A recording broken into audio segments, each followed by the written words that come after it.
Eu ainda não tinha visto esse São Paulo do Zubeldia jogar. Li bastante, ouvi bastante gente comentar, vi os melhores momentos, é verdade, tá? Não fiquei sem fazer nada. Mas não tinha visto o jogo completo. Hoje eu parei pra ver o São Paulo do Zubeldia e confesso que eu fiquei um pouquinho assustado. Mas não com o jogo ruim. Na verdade não foi nem tão um jogo ruim, assim, o 0 a 0 com bastante chance pros dois lados. Fiquei assustado com a qualidade dos extremos do time do São Paulo, cara. É realmente impressionante, assim, como Ferreirinha, Michel Araújo, depois Lucas Moura e Eric conseguem ser incisivos, cara. E isso é uma característica que falta no futebol brasileiro, é uma característica que inclusive poucos clubes conseguem ter dos dois lados do campo e como reposição. Fiquei assustado com isso, cara. E assim, pra falar de extremo não dá pra não citar o Fluminense. E o extremo pela esquerda, o Marcelo, resolveu a partida contra o Cerro Porteño, cara. 2 jogos de brasileiros na Copa Libertadores, muito legal. Não consegui ver o Botafogo, tá? Não consegui ver o Botafogo, vi o gol do Diafim, inclusive um gol bem interessante, numa jogada rápida. Mas vou me ater a São Paulo e a Fluminense porque tem alguns pontos para ser destacados, cara. Esses pontos do São Paulo, não digo nem tanta qualidade, assim, porque o Ferreirinha pra mim foi muito bem. O Ferreirinha pra mim é o melhor jogador do São Paulo no empate em 0 a 0 contra o Barcelona do Equador.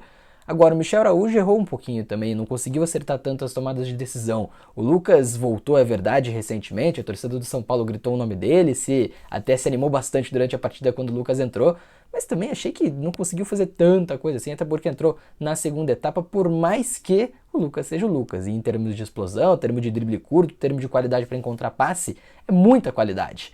E me surpreendi com o Eric, cara. O Eric também, muito bem também no segundo tempo, conseguiu ser incisivo, perde a verdade uma chance não tão clara assim, que ele consegue cortar pro meio e bater colocado de perna esquerda, mas é um cara que ali também muito incisivo. Para mim essa característica é a principal dos 4 pontas. Você tem, de um lado, o Ferreirinha, também o Lucas pelo lado esquerdo, começou pelo lado direito, depois da saída do Ferreirinha ele foi ao lado esquerdo, o Eric do lado direito, o Michel Araújo do lado direito, e ainda 2 laterais que apoiam bastante, com o Igor Vinícius e com o Wellington, depois o Moreira na lateral direita. Então, cara, realmente impressionante como esse esquema do Zubeldia potencializa esses alas e até depende bastante desses alas, desses extremos, desses pontas do São Paulo para funcionar. E foram muito bem marcados, é verdade, pelo Barcelona, mas a característica me impressiona, porque é muito difícil você ver times que jogam com 2 pontas incisivos e de drible muito bom.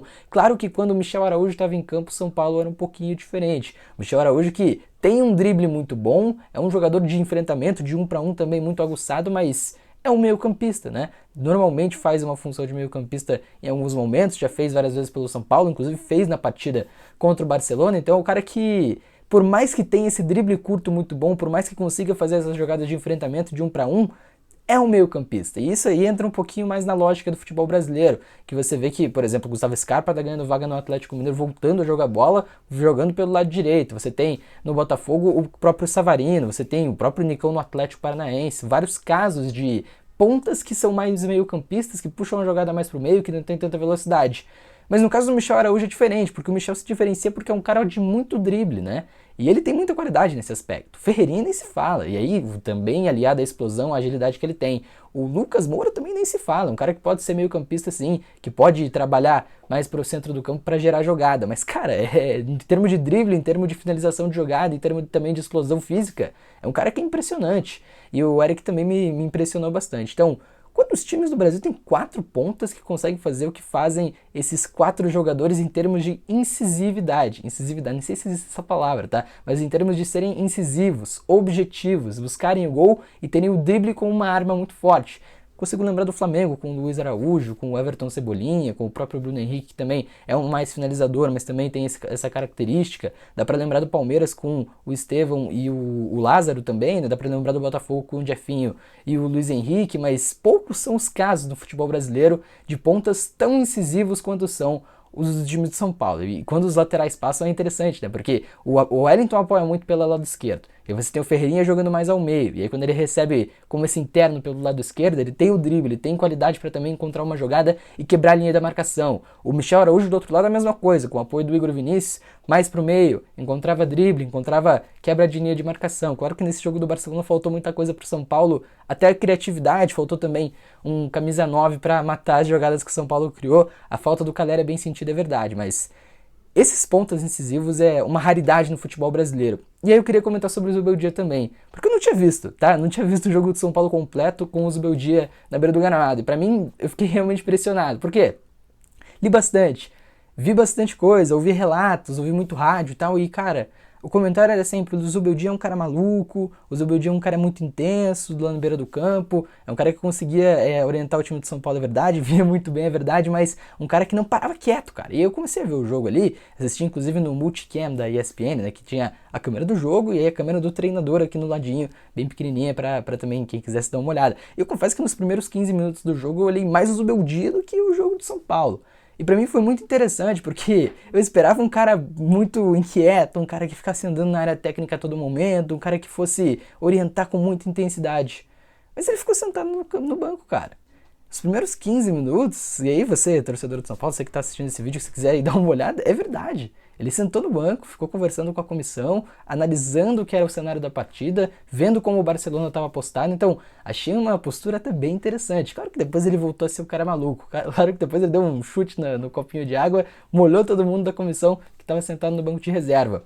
Mas me surpreendeu, né? Essa intensidade talvez seletiva, né? Ele é intenso quando ele quer. Ele é esse cara maluco quando ele quer, quando ele acha que precisa ser. Porque quando ele estava analisando o Barcelona, ele estava sentado no banco. Então, achei isso bem interessante. Acho que é bem legal, inclusive, esse momento do Zubeldia pelo time de São Paulo. São Paulo que não conseguiu resolver o jogo, por mais que com uma atuação muito legal dos extremos, dos alas, dos pontos do São Paulo, Ferreirinha em destaque principalmente para mim, e inclusive gostei bastante do comentário do Gustavo Zupac na ESPN sobre o Ferreirinha, falou que também foi um destaque do São Paulo.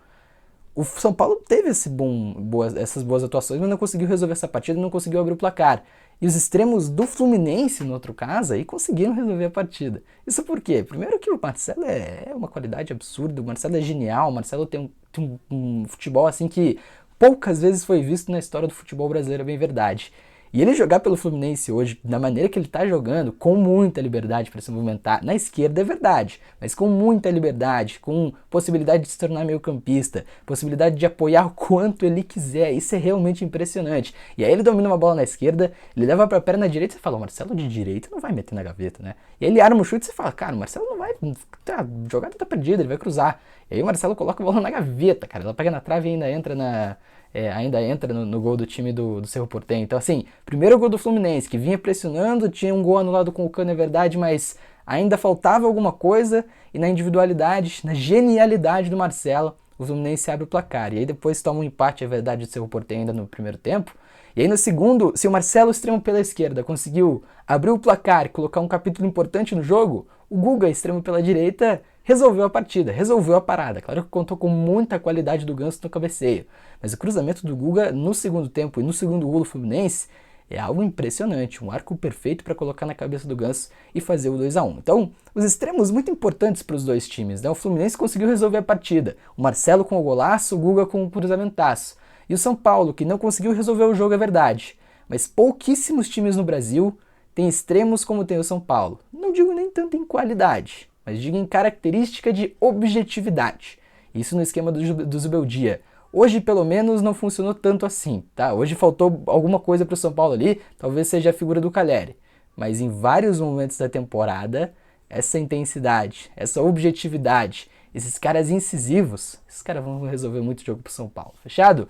Baita jogo do São Paulo contra o Barcelona, não deu a vitória, é verdade, mas um jogo bem interessante. Baita vitória do Fluminense contra o Cerro, vitória suada, é verdade, tomou pressão do Cerro no Maracanã, mas conseguiu dar uma resposta a uma atuação ruim que vinha acontecendo nos últimos jogos. Fechado? Eu sou o Vitinho Dalicani, sou repórter na Jovem Pan News. Queria comentar um pouquinho sobre os jogos de futebol que eu vi hoje. Cara, ainda vi Leeds e Norwich, que não vou comentar aqui ainda, tá? Mas vai vir uma coisa aí nesse sentido, vem logo mais por aqui. Fechou? Um abraço pra vocês, tamo junto, é nóis!